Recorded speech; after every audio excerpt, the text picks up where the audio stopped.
More than 2,500 years ago, the world trembled at the sound of marching boots.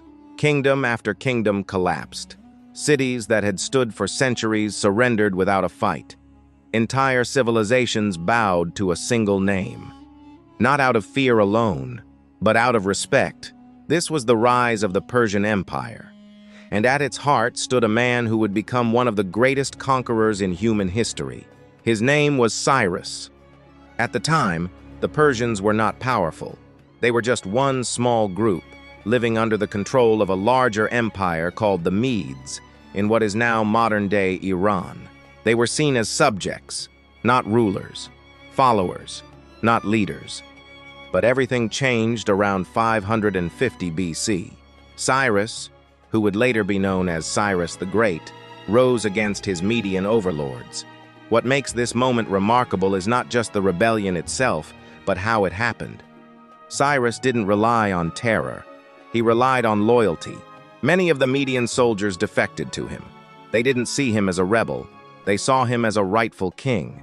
And with that, Cyrus captured the Median capital. The Persians were no longer subjects. They were now masters. But Cyrus didn't stop there. To the west stood Lydia, one of the richest kingdoms in the ancient world. Its king, Croesus, was famous for his immense wealth. He believed his power made him untouchable.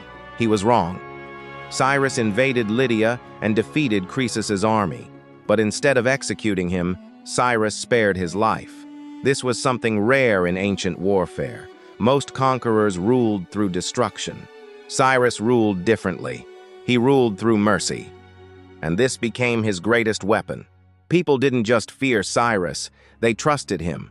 Soon after, Cyrus turned his attention to the greatest prize of all, Babylon. At the time, Babylon was the most powerful city on earth. Its walls were massive. Its defenses were legendary. Many believed it was impossible to conquer, but Cyrus found a way. In 539 BC, his forces approached the city. Instead of destroying it, they entered with almost no resistance.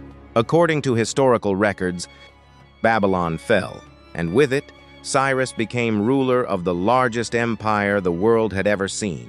But what happened next shocked everyone. Cyrus did not burn Babylon. He did not enslave its people.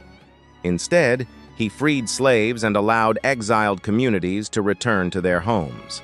One of the most famous examples was the Jewish population, who had been held in Babylonian captivity for decades. Cyrus allowed them to return to Jerusalem and rebuild their temple. This act was recorded on an artifact known today as the Cyrus Cylinder.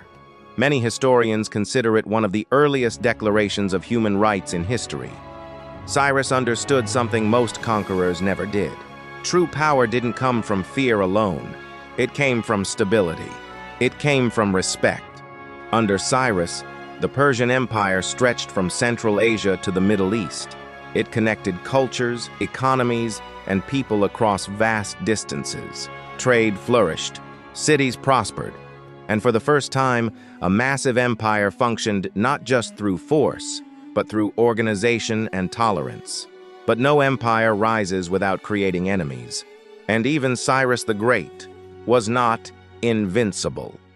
In 530 BC, Cyrus launched a campaign to the northeast against the Massagetae, a powerful nomadic tribe.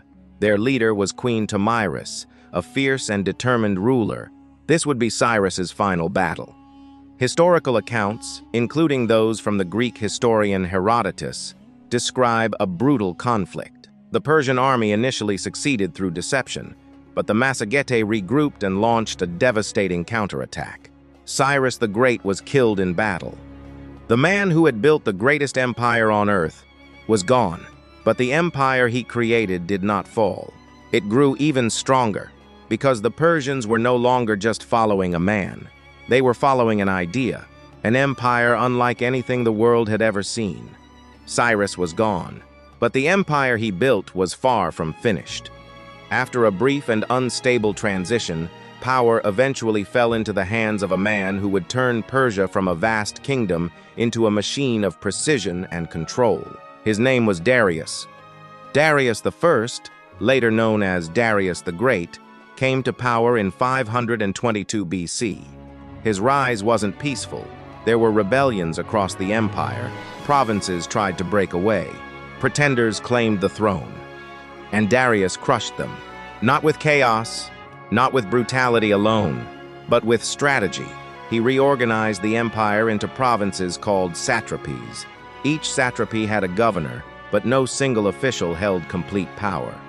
Military leaders, tax collectors, and administrators operated separately, a system designed to prevent rebellion.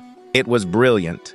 Darius built roads that stretched thousands of miles, including what became known as the Royal Road, connecting the empire from Anatolia to Mesopotamia.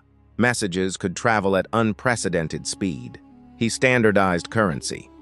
But expansion always creates resistance.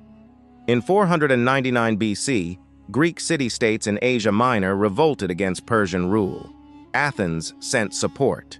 It was a small interference, but Darius took it personally. He wanted Greece punished. In 490 BC, Persian forces landed near the city of Marathon. What happened next stunned the ancient world. The Greeks, heavily outnumbered, defeated the Persian army at the Battle of Marathon. It was Persia's first major humiliation. Darius planned a larger invasion, but he died before he could see it through. The mission fell to his son, Xerxes. Xerxes I inherited not just an empire but a score to settle. In 480 BC, he launched one of the largest military invasions in ancient history. Ancient sources describe hundreds of thousands of soldiers crossing into Greece. Modern historians debate the numbers, but the scale was undeniable. Bridges were built across the Hellespont. Entire mountains were carved for passage. This was power on a terrifying scale. And then came Thermopylae, a narrow mountain pass. A small Greek force led by King Leonidas of Sparta. They held off the Persian army for 3 days before being surrounded. It became legend, but here's what often gets lost in the story. Persia won that battle. Athens was captured and burned. For a moment, it looked like Greece would fall. But then came the turning point, the naval battle of Salamis. The Greek fleet, using the narrow straits to their advantage, destroyed much of the Persian navy. Without naval control, Xerxes' invasion collapsed. He retreated. The Persian Empire remained powerful, but something had shifted. The myth of Persian invincibility was broken. Over the next century, internal corruption, court conspiracies, and regional revolts weakened the empire from within. It was still massive, still wealthy, but no longer unstoppable. Then, from the west, a new force emerged. A young king from Macedon, Alexander. In 334 BC, Alexander the Great invaded Persian territory. One by one, Persian armies were defeated. At the Battle of Issus, at Gaugamela, King Darius III fled. And in 330 BC, Persepolis, the symbol of Persian power, was burned. After more than 2 centuries of dominance, the Persian Empire fell.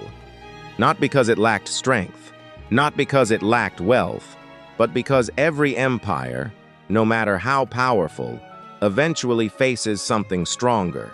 And yet, here's the truth most people don't talk about. Persia didn't vanish. Its administrative systems influenced Rome. Its culture influenced the Islamic Golden Age. Its legacy shaped governance, infrastructure, and diplomacy for centuries.